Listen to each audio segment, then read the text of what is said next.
Yo,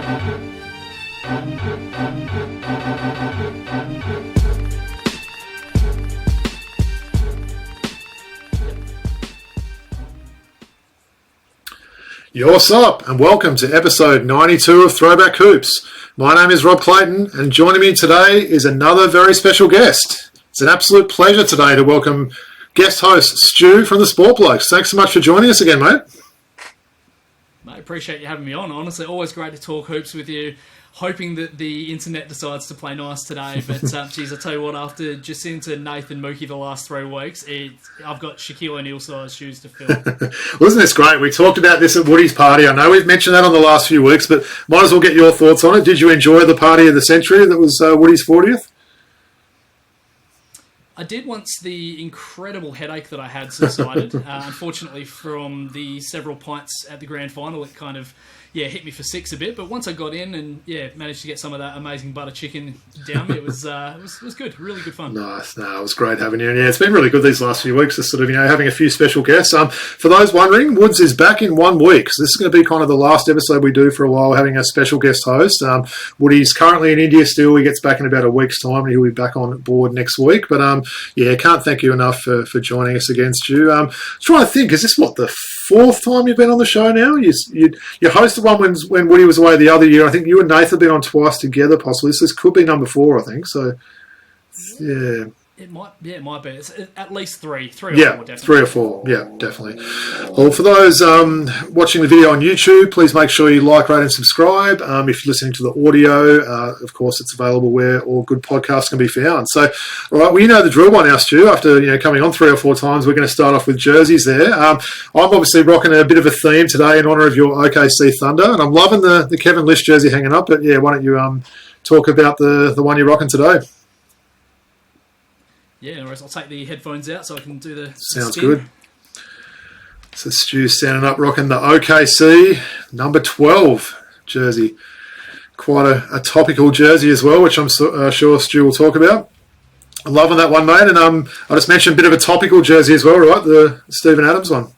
It is, yeah. So unfortunately I'm wearing this in tribute to probably one of my top 2 or 3 favourite Oklahoma City Thunder players of all time, the man mountain from Rotorua, Steven Adams, who unfortunately is, we've heard the news, the troublesome right knee is playing up. It's not responding to the non-surgical rehab, and unfortunately he's out for the whole season, which is a real... So just a kick in the guts for Memphis, who are already struggling with the whole Ja Morant suspension. So it's a real shame. No, I got that alert on my phone today. I actually had Adams in one of my fantasy teams. I'm like, oh, bugger, so I had to drop him straight away. And big blow for Memphis, like you mentioned. Already Jar's out. I believe Brandon Clark's going to start the season on the injured list as well. So I don't know who their bigs are at the moment. They're really going to be struggling in the big man department there. But interesting, they certainly have been good the last few years, and they've got some good players still on that team. But they're really going to be up against it, aren't they? They are. I mean, Jaren Jackson Jr. is probably going to have to end up playing a bunch of centre, which is not good for him. He already led the league in fouls per game last season. So I think guys like Jokic and Embiid will absolutely take him to the cleaners, which is not good. Certainly if you're a Memphis fan anyway. But look, you never know. One thing about Triple J, he certainly didn't lead the league in rebounding, as we well know. So maybe that can be something he works on this year, and he actually tries to up those averages. He doesn't really have much of a choice, right? So, all right. Well, I'm not really going to do the full spiel about my ones this week, Stu. So I've just rocked a couple of OKC ones in your honour. They're a little bit, I'm not going to say boring, but they're still guys that are currently playing. So I'm not going to do the full talk about their career sort of thing. But as you can see, hanging over my shoulder, I've got the pretty old school one now. So you notice that's Thunder on that one. It's Oklahoma City on this one. So it's the old school Russell Westbrook jersey. So those that know me well know that I'm just a huge fan of Westbrook. Always have been. He's got a lot of haters out there, and I guess rightfully so with some of the things he's done over the years on the court. But I think some of the things he has done on the court are the reason why I like him, and I think he's one of the great players I've seen. I was actually thinking, Stu, when I got that one out, I seem to be attracted to all the NBA players that other people seem to hate. So I'm not quite sure what the go is there. I could have my starting 5, literally probably have 5 of my maybe top 7 or 8 players in the NBA. How's this for a starting 5 of an all-hate team? So we've got Westbrook and Trey in the backcourt, Zach LaVine, Julius Randle, and Big Cat at centre. So they're probably 5 of my top 7 players in the league, and all 5 of those have got a lot of haters. I know you're not a fan of Cat. I don't know. I think you're okay with Trey and probably the other ones, but it's for some reason those I seem to like those sort of guys. I don't mind Cat. I mean, I've got 3 of his jerseys, funnily enough. But, Yeah, true. I find just with him, I don't know. I just think he falls in love with the 3 too much, and that's what frustrates me. He's an incredibly gifted player, but yeah, just unfortunately, when you're that big and you fall in love with the 3. I mean, look, I know you're a big guy who loves the 3 as well, but look, I don't know. Just sometimes he needs to go inside and dominate, use that athleticism and skill that he's got. Fair enough. And we're doing some NBA predictions later, so we'll have to see how high either of us or low either of us have got the Timberwolves ranked there. But look, the one I'm wearing, it's just, I'll stand up and show it. It's one you're going to find at all the shops at the moment, so it's not really a throwback jersey like I normally wear, but thought I'd throw a bit of love to our boy Josh. Yeah, so Robbie is wearing the greatest number 3 in Oklahoma City Thunder history, Josh Giddey. Certainly better than the previous 3, Chris Paul. Yes, exactly right. Look, Chris Paul was a great number 3, but Giddey is better. Oh, yeah. My daughter's got this exact same jersey. We realised today hers says Thunder on and mine says OKC, which is pretty random. But, yeah, it's I've always liked the OKC colours as well, I've got to say, Stu. They haven't really changed it up over the years. I know I do have one of those orange Westbrook ones, when they were rocking that orange that season. And also I remember they rock those, that kind of dark blue with a bit of white as well for a little while there. But they've stayed pretty true to their colours, haven't they? Yeah, appreciate the jersey you're rocking, mate. I was wondering, though, were you thinking about wearing a Sean Bruce Sydney Kings jersey? Was that like a chance today or not? No, unfortunately not. As much as I love Brucey, no. I'm not a huge fan of the guy, but I appreciate the way that he plays the game. He's a Pat Beverley-esque sort of player, but no, certainly not for me. If the only NBL one I'm rocking is the Kevin Lish, which is from quite a few years ago now. It sort of crept up on me just how long ago it was that he started with the Wildcats.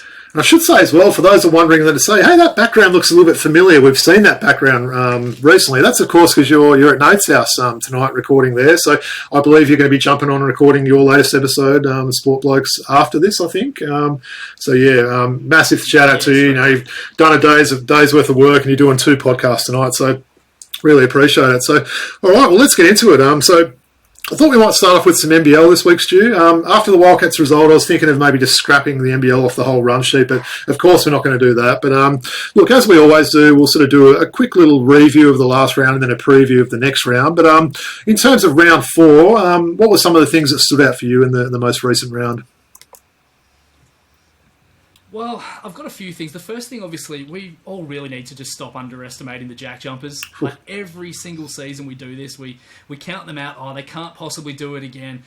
They are by far the best coach team in the NBL right now. Yeah. I mean, everyone understands and accepts their roles. You've got Jordan Crawford and Milton Doyle, probably the most potent 1-2 in the league right now.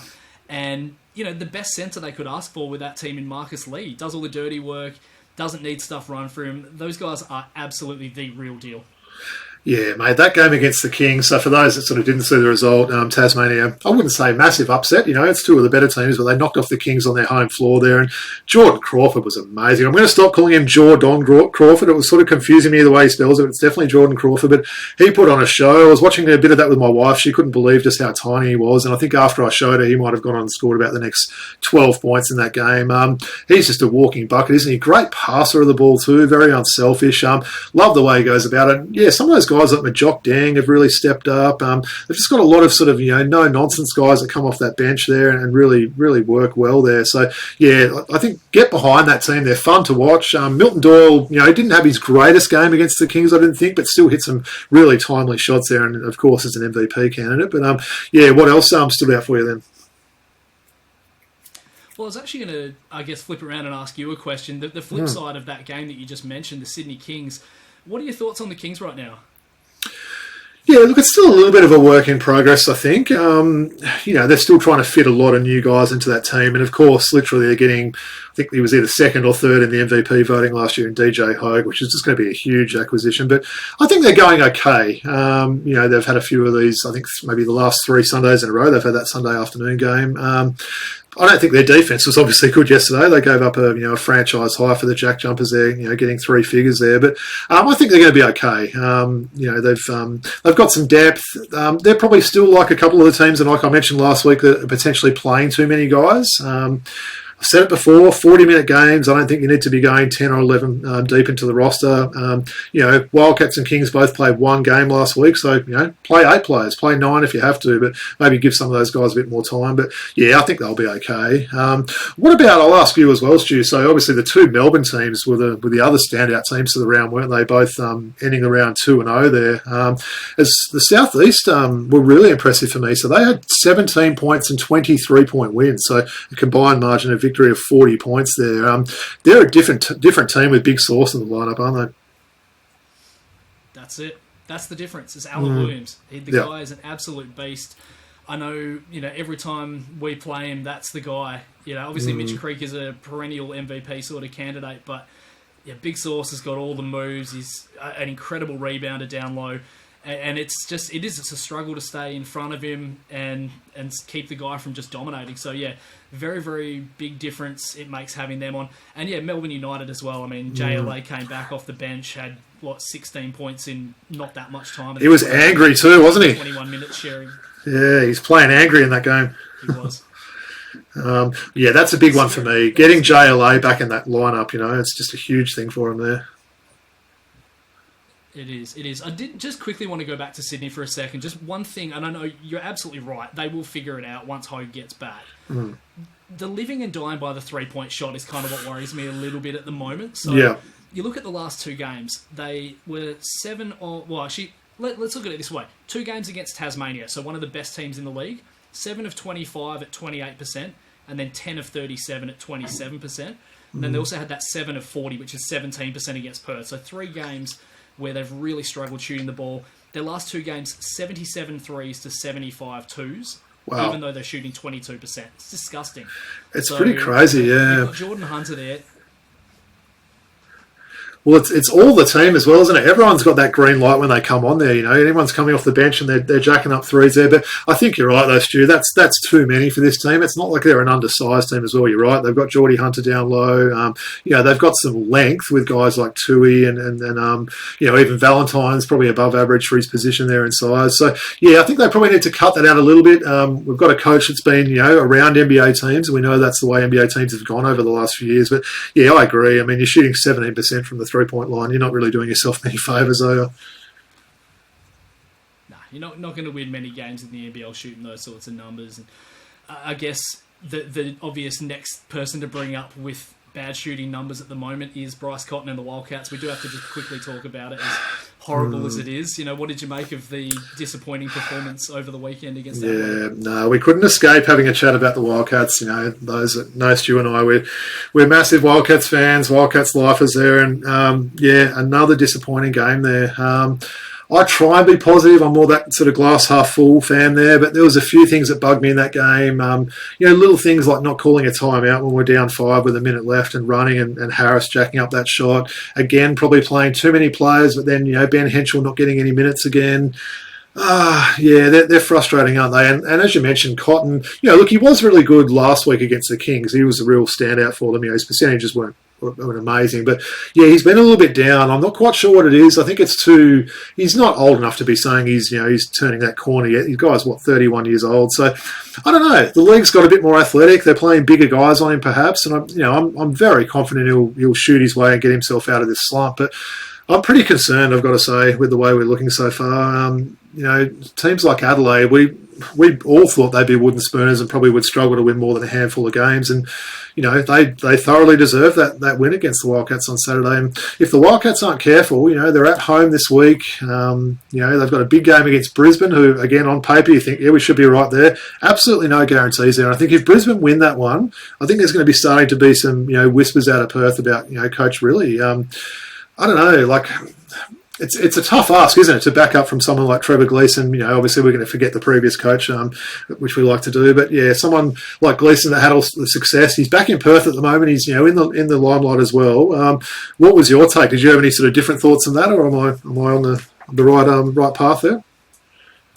I think you are. I mean, there's already more than murmurs about it. Every time there's a post on any kind of social media, whether it's Twitter, I refuse to call it X, the same as Nathan. But Facebook, whatever it happens to be, it always seems to be focusing on really the lack of defensive intensity, the lack of any sort of offensive structure. Yeah. There's a lot of things going wrong. I mean, Alex Sarr and Jordan Usher both started the season really well. They've been a little bit average the last couple of games. Bryce Cotton does seem to have kind of lost that fear factor a little bit. He's shooting 32% on the season, less than 29 from three. The rebounding, we thought that was going to be so much better this season with Sarr and with Pinder and all of these guys. We're getting out rebounded by an average of over 8 a game, every single game. I think we've won one rebound count so far, and it was like a +2 in one of the games. So there's a lot of factors right now that are really not going well for the Cats. And that rebounding thing's probably the thing that frustrates me more than anything, because we all know, anyone that's played basketball knows that a lot of the thing about rebounding, it's an effort thing, right? You just got to be prepared to play down and dirty there. You don't have to be the biggest team in the world. I think Pinder's been probably a little bit better, and he had a pretty solid game against Adelaide, but they've just got to work harder. They've got to box out. They've got to get in position. They've got to read people's shot better, just better, basketball IQs there with rebounding. And they do have a bigger team now. Someone you mentioned in Jordan Usher, my opinion seems to, really fluctuate on him. After that first game, I think at Woody's party, I was calling him the MVP, a little bit of tongue-in-cheek there, but he's been pretty average since then, hasn't he? He came in sort of, proclaiming himself as potential defensive player of the year. I haven't seen it, to be honest. I haven't really seen him lock down anyone, and what I am seeing is someone that's not that willing a passer, someone that pretty much gets the ball and that shot's going up. And he had a couple of ordinary shots in that fourth quarter against Adelaide where he just kind of jacked up shots early in the offense there, and it was a bit frustrating. I'd still like him to play Sarr a little bit more than they are, and even someone like the big fella that came over from Melbourne, Okwera, he actually had a couple of moments in that Sydney game the other week. So I feel like you don't know where you stand. Henschel, doesn't play one week, comes on and gets 20 plus points, limited minutes against Sydney, doesn't play against Adelaide. So I think guys are trying to really find their way in this rotation. Look, the Jesse Wagstaff experiment, massive congrats on him getting that 450th game, but I'm wondering whether he just has to be that DMP, break glass in case of emergency type player now, because I think you're playing him over guys like the two Harrises or Sarr, or even Doolittle could potentially get some more minutes there. But what do you reckon? It's you think Jesse's getting a bit too many minutes there? Or? Absolutely. And I've been saying that for probably a couple of seasons now. Yeah. I mean, I love the guy. He's been an absolute stalwart in this team for, a decade basically. But yeah, the game's gone past him. He's still got it all up here, but the body's not really responding the same way as it used to. And yeah, unfortunately, as you say, guys like Hiram Harris and Ben Henschel and Aquera, who I don't mind, they're missing out. And this is the time to be playing some of these younger guys. I'd love the idea of running the offense through Sarr. Post him up a little bit. The guy's pretty tall. I don't know if anyone's noticed that. He's pretty tall, isn't he? Yeah. No, well, look, hopefully they can turn it around. I mean, look, they're not too far behind. They've still won 2 games. Some of the teams like Sydney and that, have only won 4, so they're not totally behind. But like I said, games like this Friday night against Brisbane, massive games there. I think they will have a bit of a run of some doubles coming up. They've had a couple of, single weeks in a row there. But, hopefully they turn it over for our sake, right, mate? We already suffered enough with West Coast Eagles this year. We can't, put up with West Coast doing what they did and then Wildcats being underperforming as well. So hopefully our NBA teams go better, which I know we're going to talk about. Yeah. Did you see the AFLW Eagles team had a win yesterday against the Bombers? Look, I saw a headline come up on my phone. I'd be lying to say if I watched it, but yeah. I guess anytime you can beat an Essendon team, that's always a plus, right? But yeah. No, well said, mate. Was there anything else you had on? Get the scarves out. That's it. Any other thoughts on round 4, or are you ready to go into a bit of a preview? No, I think that was the main sort of stuff. I mean, I guess the only other thing just quickly is that the Cairns Taipans and New Zealand Breakers, it's very hard to judge them. I think they'll both be there or thereabouts at the end of the season, but obviously they've had a really tough schedule the last couple of weeks. No, good point. Actually, on that, I watched the whole of that United and New Zealand game. New Zealand really gave them a tough run there. I don't even believe they'd gone home. I think they might have come straight from the US to Melbourne and play that game. So full credit to them. They were in that game up until the end. I like the law firm. He put up some good numbers for them there. Finn Delaney's probably someone I'd like to see probably get a few more shots for them. But no, they're a deep team. I think they're a sort of team that, if you're looking at Wildcats or some of these teams that are middle of the table towards the bottom of the table, New Zealand's probably going to pass them. And I'm actually looking forward to see Cairns as well, Stu. They've got a double, I think, the next couple of rounds. So looking forward to see some of those young guys there.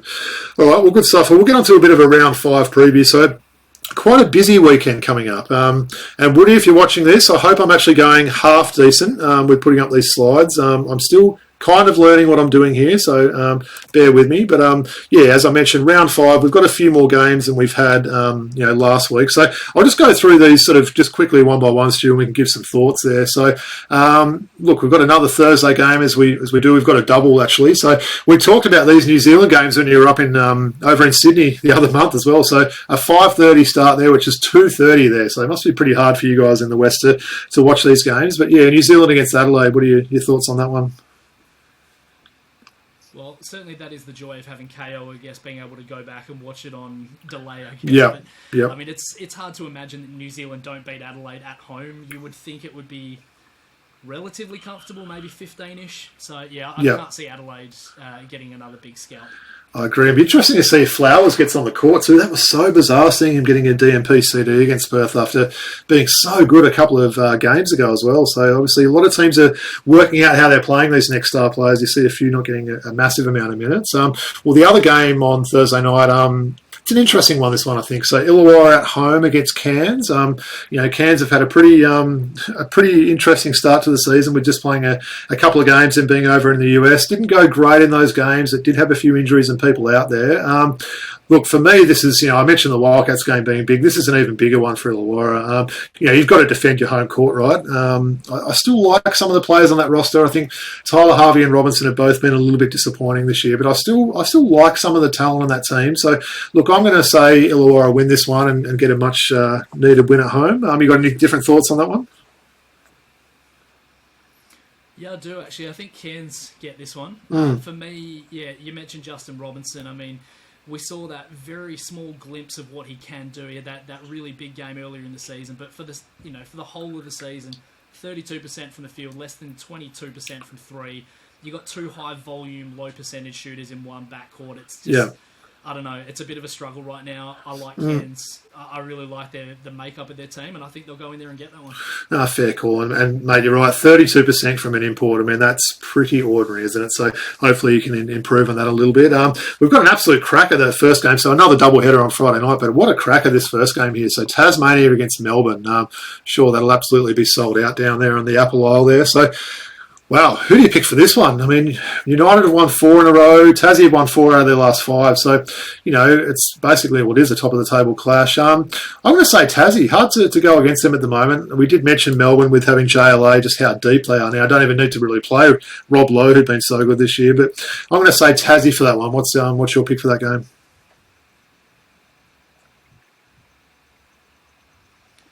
I mean, it's a game of the round, absolutely. You're talking about the most talented team in the league right now in Melbourne and the best actual team in Tassie. Yeah. I think being played in Tassie, I've been so on the fence about this one. Funnily enough, when I was sort of preparing for all of this, I had Melbourne winning it, but I think you're right. I think Tassie in a very close one. It could be a 1 or 2 possession game. Yeah. No, really looking forward to that. So that probably is the main course of the Friday night games. And we've got for those in the eastern states, the 9:30 Wildcats game, 6:30 for you guys in the west there. But the Wildcats playing Brisbane. So, Brisbane looked okay to start the season. They've lost 4 in a row. The Wildcats have lost 3 in a row. So pretty crucial for both of them. Look, the Wildcats have to win this game, and I believe they will. So I'll be watching with interest there. You're not going to this game live at all, are you? Or? I don't believe so, no. But, I'll tell you what, if we can't beat an Aaron Baines-less Brisbane at home, it might be time to just hang it up for the season. That's it. I'm sure we'll be sharing a few messages Friday night, depending on how that one goes. So, looking forward to that there. And then, look, we've got another decent game on Saturday. So, again, the doubleheaders continue. So, doubleheaders Thursday, Friday, Saturday, Sunday. So, pretty exciting there. So, that first one on Saturday night, or Saturday evening there is Southeast against New Zealand. So, really looking forward to that one. We know New Zealand will be having a double there. Southeast was with the single this week. But, look, it's hard to go past Southeast. They've won 3 in a row there. And as we mentioned, big sources back and looking good. So I'll say Southeast in that one, but probably in a close game. What are you thinking for that one?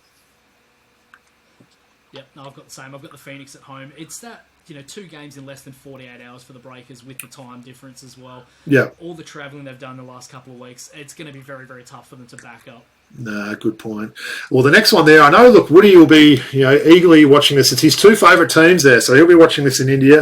I did actually have a chat to Woody today, so we had a bit of a chat on WhatsApp there. I actually mentioned to him I've been watching the Celebrity Amazing Race, Australia, the last few weeks. I cannot believe how crazy India looks. I know you've been there before, Stu. I just can't get over just how busy it is and just how hot it looks and everything. So, yeah, very interesting place. But, yeah, shout out to Woods over there, and he'll be watching that. Yeah, look, a big game, I guess. Cairns getting that double there. I'd say Sydney will bounce back and make up for that loss against Tassie. But, what are your thoughts on that one? Yeah, I think it's a similar story for Cairns as it is to New Zealand. I mean, you've got a game in Illawarra on Thursday. You back it up on Sydney you back it up on Saturday, I should say, against Sydney. They're going to be really disappointed with their performance last weekend. They're going to be ready for this game, and I dare say they'll probably handle it. I'll throw this second last one to you. So Melbourne against Illawarra. All I'm going to ask you, Stu, is how much will Melbourne win by? Oh, it'd have to be 20-odd at least. I mean, a Melbourne team at home.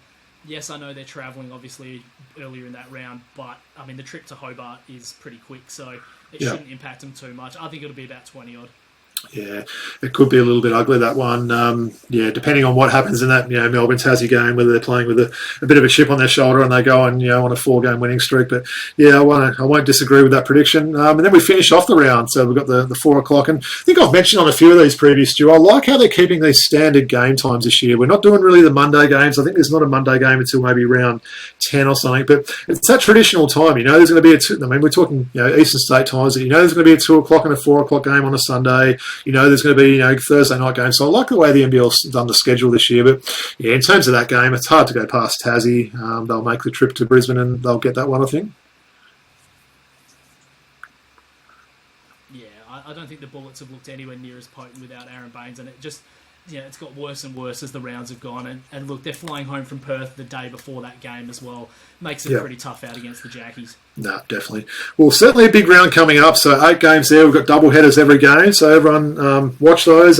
Set your fantasy teams. Stu, I know we're both going okay in fantasy. I think it's it's a bit of a task each week trying to find the right players. I find every time I take someone out of the team, they end up having a good game the next week. But it's all fun, isn't it? It's good sort of coming up against guys we know and that. But the big thing is now we've got some NBA predictions to talk about. So I know we've been looking forward to this, and regular followers of the show will know that Woody and I have done this. This is our third pre-season of the NBA where we've done these. I should mention as well, Stu, it's Monday the 23rd of October at the time of recording, so we're 2 more sleeps. 2 more sleeps until the game starts. So cannot wait. Really looking forward to this season, probably as much as I have been for a while. So we've got you on board with these predictions this year, and we've actually got Woody sending his predictions all the way from India as well. So what I thought I'd do is we've got some sort of standard categories and a couple of random ones that I put on at the end, but we'll go through. I'll sort of mix up the order, but we'll go through and sort of give our predictions here and see how different we are. I should say I don't know what you've picked, Stu. You don't know what I've picked, so we could get some differences here. We've also got an OKC and Hawks win prediction in this one, so I'll be interested to see where we both stand with each other's teams there. So, well, let's start it off. I'll go to you, mate. MVP, who you got? Well, look, I think the Embiid narrative is well and truly done now.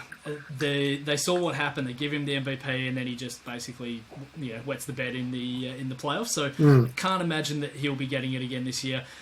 It's kind of hard to give it to Giannis with having Dame Lillard there as well. I think the media rate him as a better support than Jamal Murray. I'm not entirely sure that's right, but that's kind of how he's ranked in the media. So, got to be boring. I think it has to be Jokic. He's the best player in the league. He does more things well than Giannis. I love how he does it while not even really liking basketball as well. He's absolutely hilarious. So, yeah, I think you've kind of got to give it to Jokic again. No, good pick. I was watching an old Ali G video today when he was talking to the NBA guys, and he's talking to Steve Nash and saying how he won the MP3, rather than the MVP. So I had a bit of a chuckle at that today when I was watching that. But, well, look, I'll go with Woody's prediction first. So Woody and I have both gone different, so we're all different here. Woody's gone Jason Tatum, so, it'll be quite a young MVP winner there. Probably not a bad pick. Sometimes they pick, the best player from, the handful of top teams there. So not a bad prediction from Woods. I've gone Giannis. I think he's looking pretty good in the preseason. Not really going out on a limb picking someone like Giannis, but I think if they do, piece together a high 50-win team and he's putting up numbers like he's done, I think it could be an easy one to go for him then. But I could see all three of those sort of being a chance here. So, all right, all NBA. I'll start with Woody on this one, Stu, and then I'll go to maybe you last on this one. So I'll start with Woody. So he's got Luka and SGA. He's got Tatum, he's got Yana, and he's got Giannis, and then he's got the Joker. I'm just looking at mine now. So I've got two different. So that's my backcourt actually. So I've gone old man Steph Curry along with Devin Booker. I think Devin Booker's going to have a very good season there. And then I've also gone Tatum, Giannis, and the Jokic there. So what's your five? Have you got any of those same five of Woody and I've got there? Very, very similar. So, yeah, starting from the centre down, Jokic, Giannis at the power forward, Tatum at the small forward. I think that's probably unanimous. With all three of us, yeah. I've gone Luka at the shooting guard, but I did really consider Devin Booker on that. I feel like Booker is going to have a really good season. The Suns are going to be better than Dallas as well. Yeah. And I did go Steph as well. Yeah, still the best shooter in the world. It's hard to go past. Interesting. Geez, they were very similar. I mean, look, I did think about Luka, but I actually think Dallas is going to struggle this year. I think if Dallas end up winning, say, between 35 and 40 games, I think it's going to be hard to put someone like him in that All-NBA team there. We'd have to have a real monster season there. I'm just not really loving what Dallas has done in the off-season there. But I guess we're both putting a little bit of faith into Curry there. I actually think Curry playing alongside Paul is going to be good for him there. And, yeah, it'll be interesting to see. So, quite interesting that same front line, though. So, we've all got Tatum, Giannis, and Big Nikola there, so we'll have to see how that one goes. All right, so this one is the finals. Who the final matchup is and who the winner is. So we'll start with you on that one, Stu. I've got Denver beating Boston 4-2. Ooh, nice, so nice. I just think look again. I love Jokic as the MVP. I feel like he's the best player in the planet right now. So it's hard to go past him. I don't know necessarily that Boston will be able to stop him. Look, I mean, that could easily go either way though in a 7-game series. Tatum and Brown are incredible. If Porzingis is healthy, who knows? But I like Denver. No, fair call. Woody and I have actually gone the same teams with a different result. I actually didn't put a win-loss on mine, but I'm going to say I've got the Bucks to win. I've got the Bucks to beat the Lakers, so maybe a little bit of a surprise. I just think if the Lakers can stay healthy this year, they're really going to improve on last season. So I'll say the Bucks will win in 6. Woody's actually picking the Lakers, so Woody's picked the Lakers over the Bucks. He hasn't given a prediction, so I'm just going to say 7 because it sounds good there. So, all right, so you've got the Nuggets, right? I've got the Bucks and Woody's got the Lakers. So interesting to see which one of us gets that there. And I should mention as well, we will bring this up at the end of the season. We'll have a podcast. Maybe we'll get you back on that podcast, Stu, and we'll talk through and see how bad some of our picks were, but how good some of them were as well. All right, appreciate that. Well, we'll go the conference finals as well. So obviously we know who we've picked there. Conference finals, I'll start off. So I've got Bucks beating Celtics.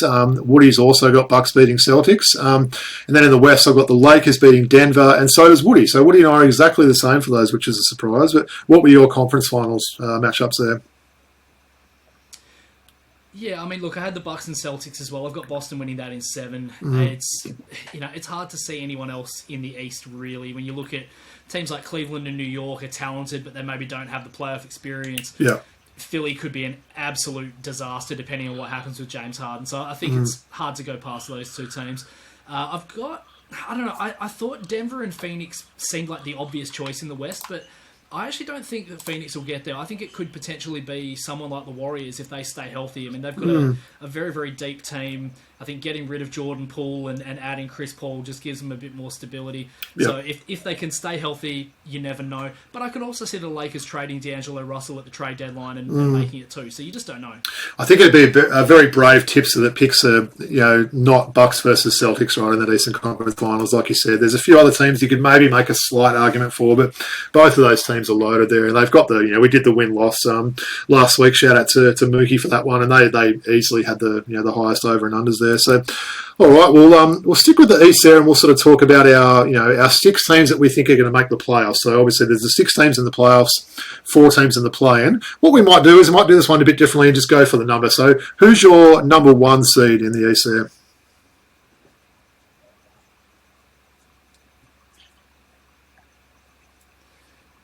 Milwaukee at number 1. Yeah.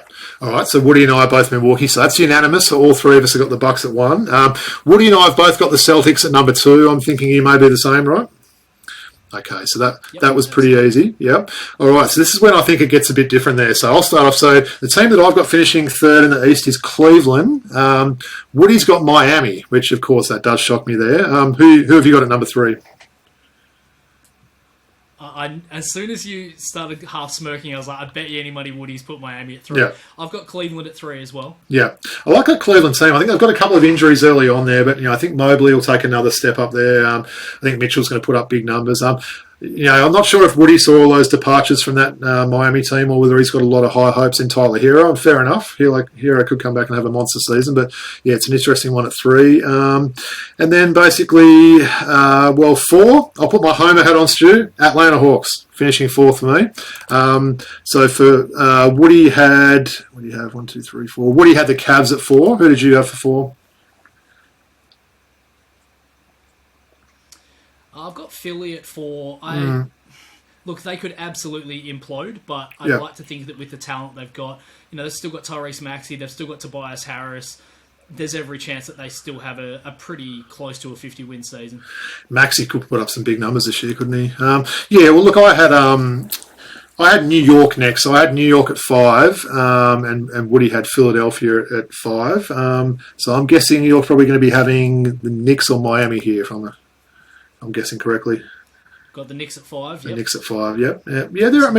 Look, they've got a strong team, right? I like how they're bringing back a lot of their core there. They've got all those left-handed guys that we've mentioned a few times there that'll come out and play well. I think Brunson looks really good in that Knicks lineup there. So yeah, I think they're certainly not going to be any worse than they were last year. What we'll do is we'll recap this, but rounding out the 6 there, I've got Philadelphia at 6. Woody's got the Knicks. So who's your 6 pick there?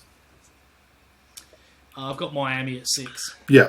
We'll tell you what, Stu, read out your 6 in order just so we've got that fresh there. So you had Bucks at 1. Yep, so Milwaukee, Boston, Cleveland, Philly, New York, and Miami. So my 6 was Milwaukee, Boston, Cleveland, Atlanta, New York, and Philly. So probably the only one we were differing on there is Miami and Atlanta. And Woody had Bucks, Celtics, Heat, Cavs, 76ers, and Knicks. So all similar apart from, I guess, both of you guys having Miami and me having Atlanta. So the other 5 are all the same.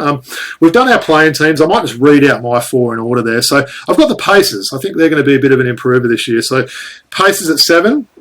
Miami, shout out to Sid and the Sydney Sea Kings. I've got Miami at 8 there. So Miami making the play, and I was right on that last year, as I like to sort of talk about on the show, even though they made the finals. So Miami at 8. I've got Brooklyn at 9, and then Chicago at 10. So that was kind of my prediction there. Woody's 4 for the play-in.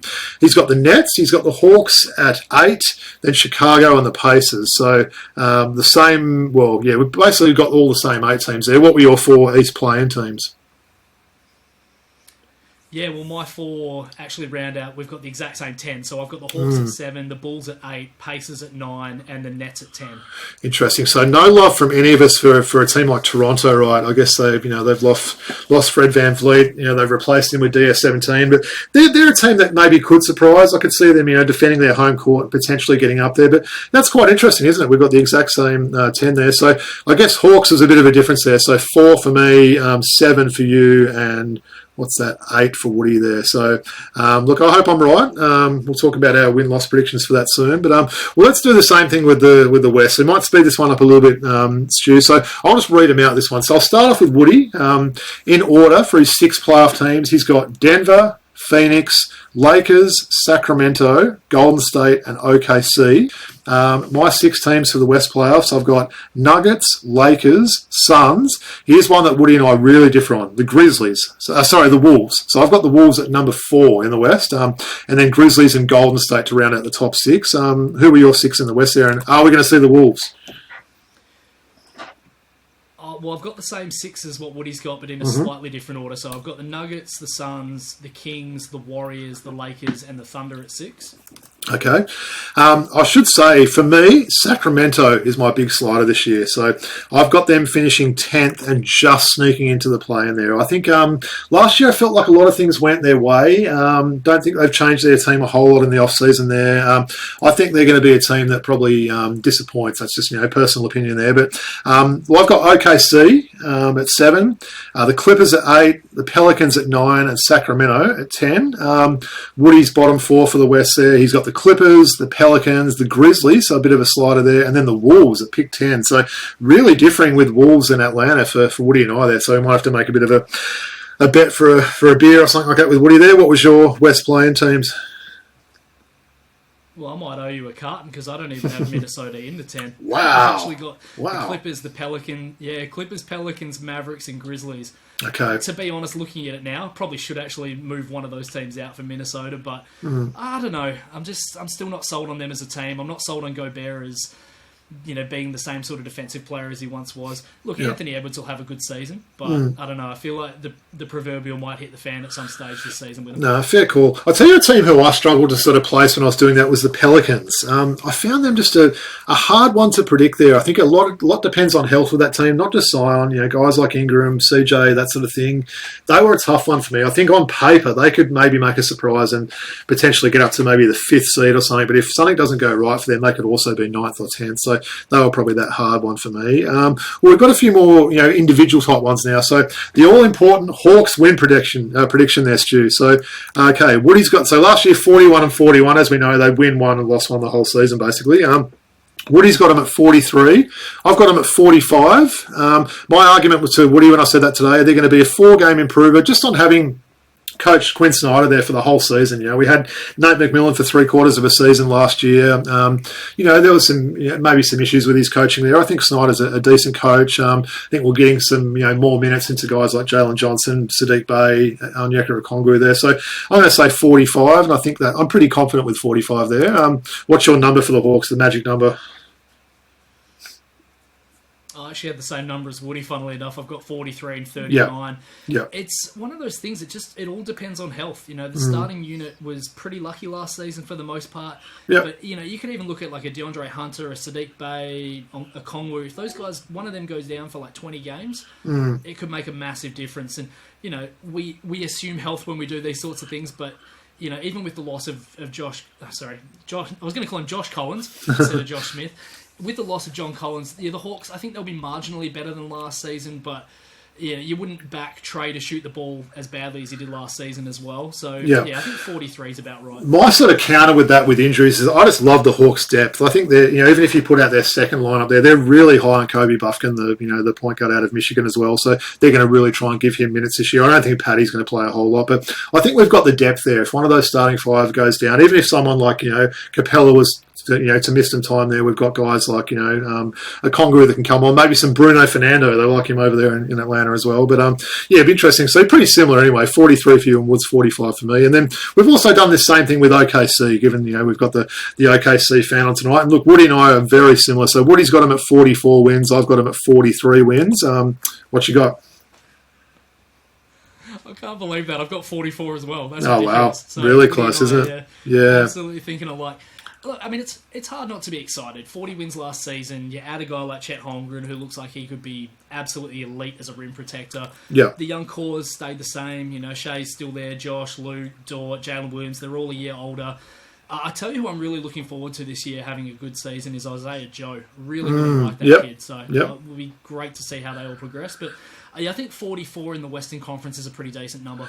I can see them being a league pass team for me, Stu. I'm going to be looking anytime there's one of those late West Coast games. season. I'm going to be putting that on straight away. So, looking forward to see how they go. Well, the next one we're going to do the team with the worst record. I have a feeling we might be similar here. So who have you got for the team with the worst record this season? This was an interesting one. You could make a case for... Charlotte could be a disaster based on a lot of the off-court stuff.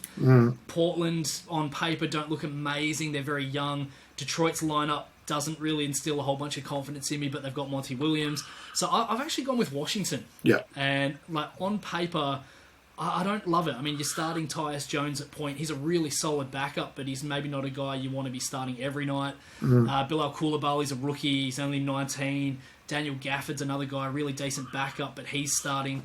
Jordan Poole doesn't have Steph Curry and Klay Thompson to kind of hide behind and take the attention away from him. So it's basically him and Kuzma that'll be getting all the attention. And then the second unit, Taj Gibson's 38, Gallinari's 35. Avdia's kind of not really lived up to the hype, and so I don't know. I think they could be stuck around that 24 win mark and be dead last. They may well have the worst bigs in the whole NBA, I reckon. I mean, you look at that team on paper. You mentioned someone like Daniel Gafford. Yeah, I mean, he's a ninth or 10th best player at best, and he'll be having to do a lot for this team. So, yeah, no surprise. Woody and I both have the Wizards as well. I kind of thought about Detroit. That's a random team there, but I'll give a little bit of an argument for them with a pick coming up. But all these sort of failed draft picks there, can they get something out of Wiseman and that? But, yeah, I think Washington's probably a safe pick there. And they did have the lowest over and under last week when Mookie and I did those as well. So, all right, Rookie of the Year. So I'm wondering whether you're going to have your Homer hat on here. Woody and I have both gone Wemby. I actually did that before that game on the weekend, so I'm feeling pretty good about that. I think he could average about 4 blocks this year, which is going to be amazing. But you're going to tell me Chet, or are you going to go Wemby? No, I'm going with Scoot. Ooh, I like it. I like it. Reasons. So I'm taking one of your quotes. So you were telling me that somebody from Portland's got to put up numbers. Uh-huh. And, I think Scoot's a guy who looks ready-made for the league, and I really think he's going to do some good things. Nathan was telling me that he reckons that a lot of the Spurs fans are saying that Wemby will kind of get eased into things, so there's a possibility that he maybe doesn't play quite as many minutes as we would sort of think. So, somebody in Portland has to get the numbers, and it kind of may as well be Scoot. I like that. And look, Coach Doc Emmett Brown coaching Wemby does worry me a little bit there. Will he start sitting him out and, getting in the DeLorean, doing all those things that Doc likes doing? Yeah, I think you're right with Scoot as well. I mean, he could easily average, 22 points a game or something on that team, like you said, or like I said, someone's going to put up those numbers. So, yeah, good pick with that one. He's probably be pretty good value as well if you're a betting man. Sixth man of the year. Found this one a little bit tough. So Woody's thrown Malik Monk at me from Sacramento. I've gone someone who I'm really high on this year. You've gone the same, all right? You tell me. So you've gone Malik Monk as well. Yep. Wow. Are you sure you and Woody weren't conferring with all these tips or not? I have no idea what's happening here, but I mean, there's a few guys like Emmanuel Quickley, Derek White, Norman Powell, Bobby Portis. Those guys will all be good. Yeah. If you look at what Malik Monk did, though, in that 7-game playoff series against Golden State, there were times when it felt like he was the only guy who was actually going to get a bucket for Sacramento. Yeah. He had that 32-point game 1, 28 in game 6 when the Kings were up against a 3-2 deficit. I mean, all of those other guys are going to get serious minutes and have great seasons, but I think Malik will continue that playoff form into the season, and I can very much see him being a guy who maybe averages 17 or 18 off the bench. No, good pick. Well, all those players you mentioned, Stu, I don't have any of those. I've got a little bit of a surprise here. Someone I'm high on. I've got 4 fantasy teams, and I've got this guy on all 4 teams this year. So none other than Naz Reid from Minnesota. So I think he's the sort of guy that I think he's going to have a really good season. They signed him to a pretty big contract in the offseason. He's going to get a lot of minutes. I think, we know what, Cat's health history's like. We could see Gobert going down, and obviously he may start some of those games. They might still bring him off the bench, but I could see Naz Reid putting up some big numbers this year. He's looked pretty good in the preseason as well. So Naz Reid for me. Look, I'm going to go straight down to most improved, Stu, because I've got Naz Reid for that as well. So I'm going to go Naz Reid for 6th man of the year and most improved. We're going to do, as you like to say on your show, some trivia without notice. There's only been one player that's won 6th man of the year and most improved. I reckon you probably get this one, but do you know who that was? I don't know if I do, actually. 1999. 1999 is the clue. 1999, jeez. That, funnily enough, is right in that sweet spot between watching all of the stuff in the early to mid-90s and the stuff in sort of in the late noughties. So 99, I honestly can't even think of anyone who won 6th man of the year. Fair call. I had to look it up as well. And then I saw him like, oh, that makes sense. But Darryl Armstrong playing for Orlando. So he's the only guy. And he's freaky toes, if anyone's seen those. But yeah, Darryl Armstrong, last person, or the only person that's ever got that 6th man of the year and most improved. But I'm going out on a limb. I'm saying Naz Reid's going to do that this year. So I hope at least he gets one of those and doesn't make me look like a fool there. But yeah, I sort of skipped one there. Who have you got for most improved there? It's a pretty hard award, this one, I reckon. It is a tricky one. And just before I get into that, I will say this, Darryl Armstrong still has the worst dunk comp performance of all time. Oh, yeah, that was ordinary, right? Yeah, agreed. Yeah, reverse layup at one point. There's a couple of guys here. For me, it was between Shaden Sharp and Austin Reeves. Yeah. Shaden Sharp, I can see. I like that, yeah. Who goes from maybe 10 up to 18 or 19. Mm-hmm. Austin Reeves could be a guy that gets 20 a game as well. So it's kind of between them. But again, I still think the opportunities in Portland are going to be a little bit better for him. Like the Lakers have kind of shored up their bench a little bit more as well, so that I feel like they're probably going to be a little bit more even. It was really interesting though, like looking at guys that were kind of towards the top of the rankings. Sorry, Cade Cunningham, Tyrese Maxey, Jordan Poole, and Mikal Bridges. They all averaged 20 points a game last season. Yeah, how can Mikal Bridges get it right? Yeah, it's like Ja Morant. I think was an all-star and then he won it. I don't quite like those sort of ones. There's got to be someone that's making that getting a lot more minutes and improving. But yeah, you're right. If someone like Mikal Bridges gets it after averaging 20, and I think he nearly averaged early to mid 20s once he got traded over to Brooklyn there as well. So yeah, interesting. So I like your pick of Shaden Sharp. Nearly 27, man. Yeah, wow, that's huge, isn't it? It was nearly 27 for Bridges. It was ridiculous. And I tell you what, Woody's picked a good one here. When he sent this over, I'm like, oh, why didn't I think about that? So a guy that's been dominating the preseason. We'll see if that continues into the regular season. But he's got Jonathan Kuminga from Golden State. So I don't mind that one. I mean, he doesn't have a high bar set there. So if he comes in and can average, 12 points, 6 or 7 rebounds, hit some threes, and they get some wins there, he could be someone worth considering there. So I actually like that one of Woody there, but I don't mind those though. So, you've got sort of Shaden Sharp, you've got Kuminga. Obviously, I'm going out on a bit of a limb with Naz Reid there, but yeah, I think 3 interesting ones, and we'll probably follow those with interest, right? Yeah. All right, so next... I really like the Kuminga. I like the Kuminga pick, man. That Definitely. Kuminga pick is absolutely brilliant. Because if you think about it, like Jordan Poole leaving, they're going to need bench scoring. He's going to be the guy. So it makes sense. I half thought of just stealing that one and saying, oh, Woods, I thought the same. But no, I'll give him that one. I'll give him his roses if he gets that one at the end of the year. But all right, so we'll go to Coach of the Year. So I actually hadn't put that. I think I sent you a revised version there, Stu, so hopefully you saw that. So Woody's saying Eric Spoelstra. So that would be his first Coach of the Year, which is probably a bit of a surprise. He's never won that before. I don't think Spoelstra will get it because they're going to be a play-in team. But anyway, that's where I like to differ and cause a bit of trouble. I like to do that. I'm going to go a bit of a random one here on a team that I still think is going to be pretty crap, but I'm going to say Monty Williams. I think he'll come in there and probably get the best out of some of these young Pistons guys. Look, I'm not expecting him to get anywhere near the playoffs, but if they could win 30 to 35 games there and show a bit of improvement in some of these young guys, he gets some play out of some of these people that we haven't seen a whole lot of. I think someone like Monty Williams could win it. Who's your pick for COY? I do like Monty Williams. I think he's the sort of guy who could actually get a 30, 31, 32 win season out of that Pistons team. Yeah. So I think that's a pretty good pick. This is probably the one time I am putting the Homer hat on. I've gone Mark Daigneault. I think you do have to have at least one of these in one of these sessions. And I think he did an amazing job developing the Thunder last season, put guys in positions to be successful. Slightly easier job than last season, I guess, with Holmgren back, but I like his temperament.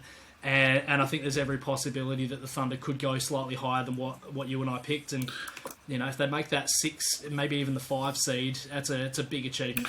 I do like that prediction. He's mentioned before that he can sort of walk to any shopping centre and that, and people don't even really notice him these days. So perhaps that could be the year that changes, right? He could be. I think they'll probably have a few more TV games this year as well. So no, I like that pick. Well, we've got 2 more to go, Stu. So look, we've got a serious one, then a bit of a silly one. So we'll go with the serious one first. So Defensive Player of the Year. Go through this quickly. Woody's got Anthony Davis. I've got Wemby. Who have you got for that one? I've gone Bam Adebayo, actually. I think with a lot of the changes that Miami's made, I think his ability to stay in front of guys, to recover, to switch on to smaller players and move his feet, I think he doesn't necessarily get the same stats in the steals and the blocks that a lot of the other guys get. Yeah. But if you look at some of the other guys, like Jaren Jackson Jr., Marcus Smart's going to probably take a few of his opportunities away because he's such a good defender outside. Giannis and AD are going to get their numbers. Wemby, as you mentioned, will get a lot of blocks. But yeah, I think for me, Adebayo just looks like such a smart defender, and I think there's a good chance. No, that's a decent one.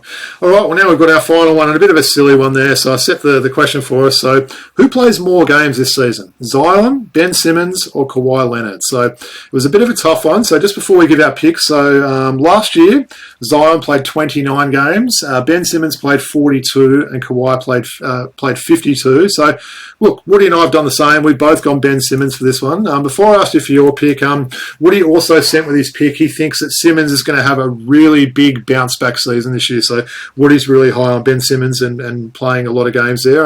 Did you have anything different to us there?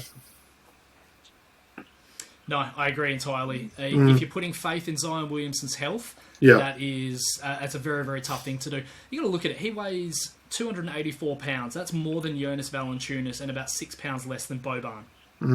That's crazy, isn't it? Yeah. Yeah. Yeah. So, yeah, but between that and then Kawhi Leonard, you have to feel like the Clippers will find creative ways to still give him the rest that he sort of wants when he can't be bothered playing. So I think with Ben, there's not really the same sort of... There's no pressure for him in Brooklyn. They're not expecting big things out of him, so he can just kind of do his own thing. And look, they'll be a really fun team to watch as well. I think he'll have a really good season as well.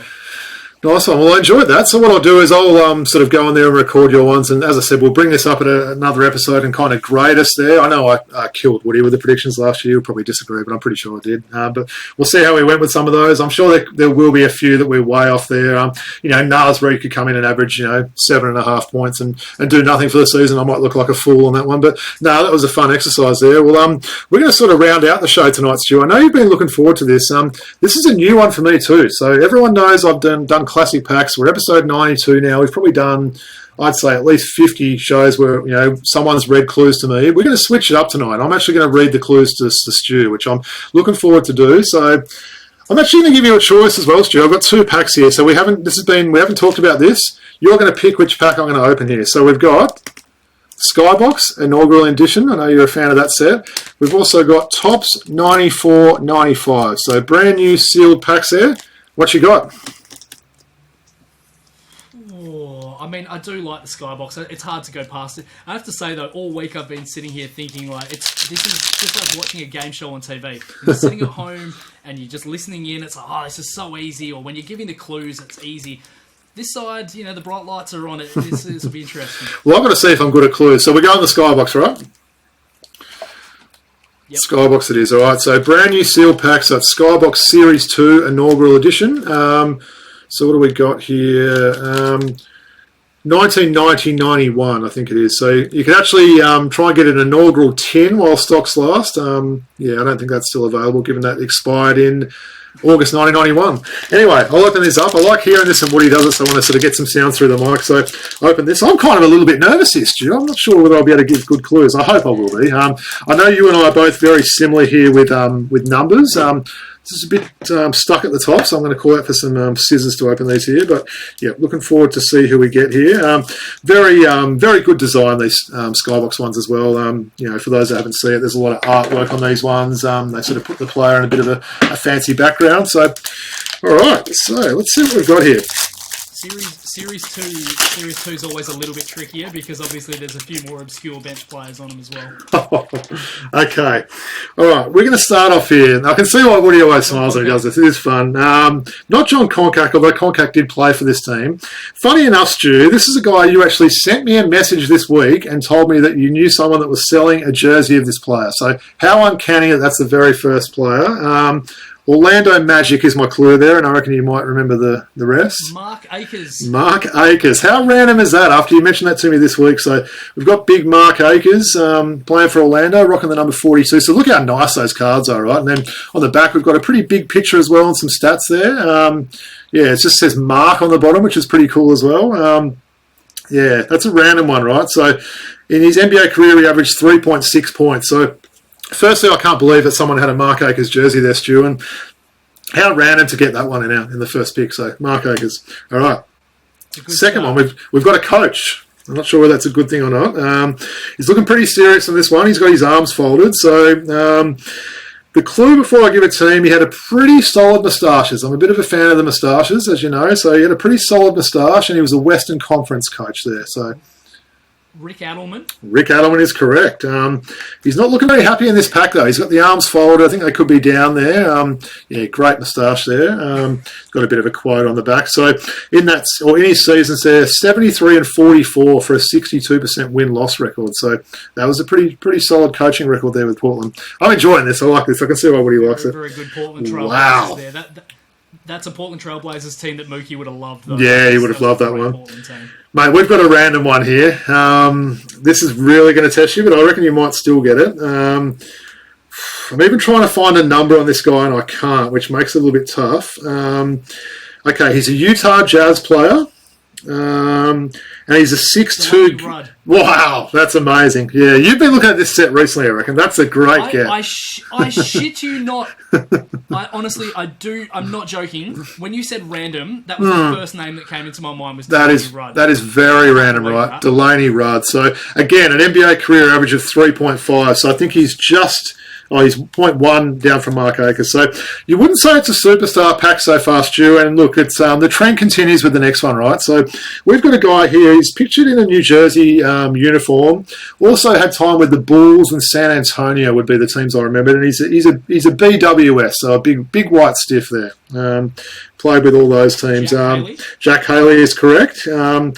4 points for his career. So we're getting up there a little bit into the fours. So Jack Haley. So going very well here, Stu. I could see you maybe getting the clean sweep here. Wow. I don't know if you listened to the show last week, but I think this is a guy we got last week that I actually didn't get. So we've got him featured in a San Antonio jersey there. He's a 6'9" forward, 10.8 point career average. So a little bit better there. Don't know a lot about this guy. I know Mookie gave me a few clues, and his number's a little bit cut off there. He's rocking some great Converse weapons as well, but that's not much of a clue. The last half of his surname is... well, that's giving something away. Is the name of my usual host? So the last half of his name is the name of my usual host. That's a little bit of a clue there, and maybe David Greenwood. David Greenwood. Yeah. So that's random. We got that last week, and I thought that was a bit of a strange one. So again, a bit of a random pack. I'm hoping we get a superstar. The next one here, when I see this guy, I just think of an awesome mullet, right? So he played for an Eastern Conference team, a big white guy with an awesome mullet. No, that's probably the best mullet. This guy might have the second one. He had some great hair, this guy. Played on a lot of those teams with Charles Barkley, some of those Philadelphia teams going back there. Mike Jaminski is correct. So I feel a bit sorry for Mike Jaminski on this one because I think Manute Bol's about to block his shot. So I think he could be in a little bit of trouble there. So he was solid, wasn't he? 12.8 career average there, 6'11", 250 for Big Mike there. So that's a great photo of him on the back as well. He's not looking too happy with how things are going. Seriously, Robbie, check it out. I reckon he's got a career high average of somewhere in the vicinity of like 16.8. Yeah, no, he probably stepped it up from that time as well. So, unheralded player. Yeah, good free throw shooter, which as well was always a big one for a big guy like that. So he was a career nearly 85% free throw shooter, which is pretty good. So, wow. I think you're right with this series too. There's maybe not a lot of stars in this one. So we've got a guy here that, if I'm thinking of the right guy, yeah. So a Phoenix Suns 6'11" centre with an not the big redhead Tim Kempton, who, if you remember, tripped over a seat once. He tried to save a ball out of bounds, jumped back on and tripped over the seat. It's on one of those NBA bloopers. So this guy's rocking the number 28 jersey, which is a jersey we don't see very often. I know you and I sometimes like the numbers. No, not him. If it's the guy I'm thinking, I think we have spoken about him a little bit before because he was in a pretty big trade, I think, that basically happened. I think he might have been in that trade, though, from memory. So he went to college at Arkansas. He also played with my Atlanta Hawks and rocked that number 28 as well. What do we got there? Yeah, he was in the trade, I'm thinking. So you mentioned Tim Perry. He was in the Tim Perry trade. I feel like this guy's come up a couple of times with Woods and I in the past now. So 6'11", number 28, and he was in the Charles Barkley trade. So he was probably the more unknown guy that got traded along with Jeff Hornacek and Tim Perry. So who was that third guy? Ooh, okay. So the first one, I'm glad I at least stumped you once, otherwise I might have lost my job. You're going to know it straight away. Andrew Lang. So he's the trivia question. So he's he's the third guy in that Charles Barkley trade. So Barkley got traded to Phoenix for Jeff Hornacek, Tim Perry, and none other than Andrew Lang. A 3.1 career scoring average. So they're going down now. All right. I won't even dumber about that as well, though, because when you actually gave him the clue about who was involved in that trade, I got Andrew Lang when you said it. Interesting. I couldn't think of it on the spot. Yeah. Well, the next one, I won't give his nickname away because you'll get that straight away. He's a little guy and a left-hander will be my first clues, and I'll see how you go with those first clues. Very much a journeyman player. People probably don't remember him in the team that he's pictured in here. His career scoring average at the time was 2.2. So we're really getting some obscure guys. Although this guy is an obscure guy. He's been an NBA head coach. More fondly remembered for... It's not John Crotty then. Not John Crotty. He's probably someone that Nath quite likes. That's probably another clue for you there. Of course, those that don't remember Nath being a Spurs fan. He's pictured in a Denver Nuggets jersey here. He's actually being guarded by... who's that, sorry? Avery Johnson, yeah. He's being guarded by fat-ass Ramil Robinson from the Hawks as well. So Avery Johnson rocking that lovely Denver jersey that we all like and love there. So, yeah, the little general, I was going to give that away, but that would have been too easy a clue. But, yeah, he certainly got the best out of his career there. Yeah, Denver, you kind of you forget about him in that uniform, right? So, yeah. All right, so now we've got someone that isn't obscure, right? Someone that I know Woody's a massive fan of. This guy gets shouted out a lot in some hip-hop songs. I know that's not all your thing, Stu, but he got shouted out in the Wu-Tang song Triumph, which I'm a big fan of that song and the Wu-Tang there. He got shouted out by, I'm going to say, maybe Raekwon towards the end of that song. But anyway, he's a New York City point guard. Played with a few teams there. Rod Strickland is correct. So this one here is pictured in the Spurs uniform there. So probably, people remember with Washington and the Knicks there, but with Washington, love watching him play. He had a bit to do with Kyrie's dad, if I'm not mistaken, right? Is he Kyrie's godfather, or is there something like that there maybe? Good question. I think he might be some. I'll tell you what, I can hear Nathan screaming because I know Nathan doesn't like him for the Senate. Oh, really? Okay, yeah. Dodgy behind the back pass in Portland, yeah. So. Yeah. I think he was a bit of a tough teammate, but he certainly had a lot of talent. So yeah, Rod Strickland there. All right, so what do we got here? Wow. This is someone who I reckon you're going to get, right? So I believe he could be another left-hander. Another random number. So I'm going to give his number first and see if that rings a bell. So rocking the number 19. So does that ring any bells for you there? Don't think there's been a lot of NBA players that have rocked the number 19. There's not. 10.5 point scoring average, not too bad. So I remember him playing for the Lakers. This card here is Minnesota, so I think he might have been one of those initial Minnesota teams there. Oh, Tony Campbell? Tony Campbell, correct, yeah, 6'7". They don't have the colleges on this one, so I can't give the college stats, but... Yeah. Was he a lefty? Am I mistaken or not? Okay, maybe it's just because he's dribbling there. Actually, yeah, he's shooting a free throw. So that probably wasn't the best clue if I gave that. But yeah, Tony Campbell, number 19. So I'd be surprised if there's another number 19 in the NBA at the moment. Someone can fact check me if there is. Hey, what's the rule on the team logo emblem ones? I can't rip those up, can I? It's got to actually be a checklist. So I actually wanted to rip one up, but I'm not because this one actually looks really good. So no real guess on this one. But we've got the lovely looking Boston Celtics. Look how nice that looks. So I'm going to read you their team checklist, though. You can't rip that up. No, okay, it looks nice, doesn't it, that one there? So team checklist, Stu. So we've got John Bagley, some guy, Larry Bird, I think it is, Kevin Gamble, Joe Klein, rest in peace, Reggie Lewis, Kevin McHale, Robert the Chief Parrish, Ed Pinkney, Brian Shaw, Michael Smith, and a coach with another great moustache who I believe might not be with us. No, it's a Chris Ford, yeah. Good old Frankovich was a 7-foot Mr. Bean, I used to call him back in the day, but he's not on that one. But that is a nice looking card. I'm not going to rip that up. So, all right, we've got about 4 left here. All right, I feel like this guy's come up a lot when Woody and I have done these classic packs. He's a guy that I always remind Woody because he forgets that he actually played with the Atlanta Hawks. This guy's featured for the Clippers here. I believe he also played for the Bucks off the top of my head. He's got a bit of an old school first name. Is it the Snake? It is the Snake. Yes, it is the Snake. So, yeah. So, Kenny Norman. Yeah, I was going to say probably... I don't think anyone probably knows anyone with the name Ken these days. It's probably a bit of an old school name there. Being guarded by Willie Anderson, I'm going to say maybe there. I don't know if you can get a good look at that. Looks like it could be Willie Anderson. Pretty good action shot on the back here. So I'm not quite sure what the Snake's done on this one, but he's done something right. So he's looking pretty happy with himself. But he was an interesting player. 6'8" forward there. Actually, developed a bit of an outside shot. Career average of around 15 a game at the time there. So pretty decent player, Ken Norman. Shout out to my brother if he's listening to this one. I know he was a fan of Mr. Norman back in the day. So, all right. So I have a feeling it's going to be maybe Rod Strickland might be the best player. We've got 3 left. All right. So, all right. We've got a number 23 for the Cavs. So going back a fair while now. Winston Bennett? Not Winston Bennett. Shout out, he played some NBL too, I think, didn't he, for the Brisbane Bullets, Winston Bennett. But no, this guy, don't know a lot about this guy. He was a 6'3" guard, 3.9 career scoring average, so, nothing amazing there.